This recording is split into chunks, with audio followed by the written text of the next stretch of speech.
Assalomu alaykum, kanalimizning hurmatli obunachilari, kanalimiz sahifasiga xush kelibsiz.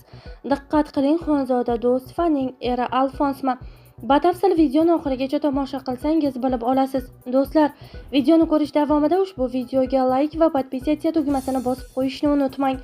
Siz shu orqali bizning kichik mehnatimizni qadrlagan bo'lasiz. Taniqli aktrisa va vayner Xonzoda Do'stova YouTube'dagi Chotki TV kanaliga intervyu berdi. Suhbat davomida aktrisa oilaviy hayoti, ijodi va jamiyatdagi og'riqli mavzular haqida so'zlab berdi. Ota-onamning taqdiri bizda takrorlanyapti. Ota-onamning yosh oila bo'lgan paytdagi hayoti bizning oilamizda ham qaytarilyapti. O'zimiz ham bunga hayron qolamiz. Onam ham xuddi dadang bilan o'tgan yo'limiz, shu yoshgacha chekkan zahmatlarimiz sen va xo'jayiningda qaytarilyapti deyishadi. Chunki onam O'zbekiston xalq hofizi Mahmudjon Yo'ldoshevning qizi bo'lgan. Bobom o'sha paytda ancha o'ziga to'q inson edi. Shunga qaramay, dadam onam bilan hammasini noldan boshlab Toshkentga kelib boshida ijarada yashashgan. Onam uy olib bersangiz, pulingiz ko'p bo'lsa tegaman demagan. Yaxshi ko'rishib turmush qurishgan. Men tug'ilganimda ham kvartirada bo'lishgan. Keyinchalik o'zlariga uy olib ko'chib chiqishgan. Xuddi shu narsa bizda ham takrorlandi. Xo'jayinim sovchib bo'lib kelganida dadamga hozir uyim yo'q, peshonamga bersa keyin olaman, lekin boshida kvartiraga olib chiqaman degan. Dadam ham gapini ma'qullab, erkak kishining rizqi ko'chada, mayli deganlar. Xo'jayinim dadamga bergan lafzida turdi.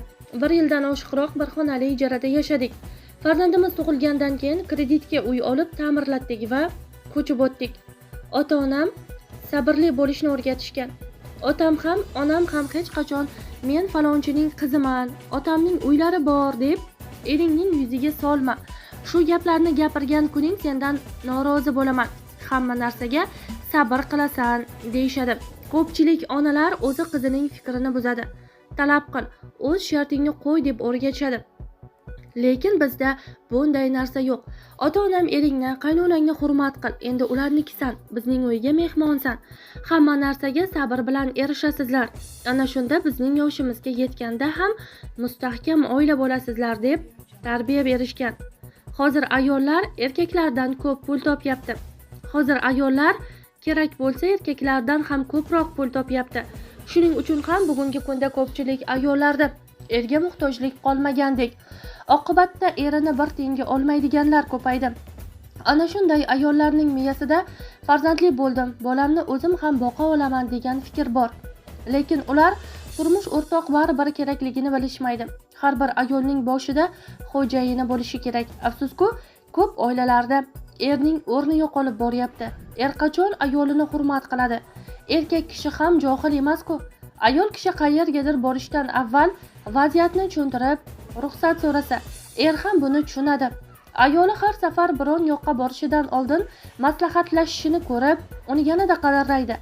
Hamma ishni o'zidan ruxsat so'rab qilishini bilgan erkak ayoliga hadeb chegara qo'yavermaydi. Uning ham ongi bor, u ham inson. Ayol kishi turmush o'rtog'ini kerakli darajada hurmat qilsa, ongli erkak ham buni bilgan holda ko'p narsalarga imkoniyat yaratib beradi. Juftini tushunadi. Ayollar ming eridan ko'p pul topgan taqdirda ham baribir eridan bir pog'ona pastda turishi kerak. Erkak kishi xo'jayin va biz shuni qabul qilib turmushga chiqqanmiz. Dunyo tanigan milliarder, biznes ledi bo'lib ketsa ham eri bor ayol hamma narsani eridan so'rab qilishi shart. Mana shuni o'zimga qonun darajasida belgilab olganman. Mayli ko'chada taniqliman, yaxshi pul topaman, obro'yim bordir, lekin uyda boshimda xo'jayinim bor. Har bir ishda, ijodda ham, hayotda ham har doim erimdan ruxsat so'rayman, chunki uyimizda erkak bor. Uyda ayol hukmron bo'lishini yomon ko'raman, chunki qizlik uyimda ham dadam hamma narsani hal qilgan. Oilamizning qonuniyati shunday bo'lgan. Aybi ayol ekanligi. Hech bir qiz oilam buzilsin, ajrashib ketay deb turmushga chiqmaydi. Aksincha, yaxshi, baxtli yashay deb oila quradi. Lekin hayot davomida hamma oilada ham suv bir loyihalanib keyintinadi. Shu jarayonda ayol kishi ozgina og'irroq bo'lishi kerak. Kerak bo'lsa, erkak kishi ham vazmin bo'lishi kerak. Chunki oila juda muqaddas. Bu yerda faqat ayollarning emas, erkaklarning ham aybi bor. Yana bir gap, bunday paytda ularning orasiga 3-chi odam umuman aralashishi kerak emas. U na kelinning, na kuyovning ota-onasi bo'lishidan qat'iy nazar Er xotin o'zi o'tirib, o'zaro muzokara qilib kelishib olishi kerak. Urush, janjal, haqorat kerak emas. U dilni og'ritadi, asabni ketkazadi, deydi u. Gapida tura olgan erkakni hurmat qilaman. Men lafzida turadigan erkakni hurmat qilaman. Xo'jayinim ana shunday gapining ustidan chiqadigan lafzli inson. Shuning uchun ham turmush qurishda ularni tanlaganman. Erim hali Samarqandda arxitektura institutida o'qir edi. O'shanda ularga Toshkent non shahri, poytaxtga keling, birga ko'tarilamiz. Menga sizning hech narsangiz kerak emas. Uy joy yoki pulga qiziqmayman. Men ijodkorman, kasbimni yaxshi ko'raman. Oilam ham ijodkor. Poytaxtda harakat qilib yo'lingizni toping deganman. Bo'ldi deb lafzida turib Toshkentga kelganlar. Keyin ortga qaytib ketmadi. Qiynalsa ham, ijarada yashab, ko'chalarda qolib ketgan kunlari bo'lsa ham Samarqanddagi uylariga qaytmadilar. Ko'pchilik taniqli insonlarning atrofida tayyoriga ayyor bo'lib keladiganlar ham bor, lekin biz xo'jayinim bilan hamma qiyinchilikni birgalikda yengib ko'tarildik. Vayner bo'lishimga xo'jayinim sababchi. Serial va novellalardan chiqib, shaxsiy blog yuritishni boshlashimga turmush o'rtog'im sababchi bo'lgan. Keyinchalik bilsam, buni ortida rashk turgan ekan. Kinolarda boshqa yigitlar bilan partnyor bo'lib rol o'ynashimni xohlamagan. Hatto syomka payti o'sha partnyorni erim deb gapirsang ham mening jahlim chiqib ketadi derdi.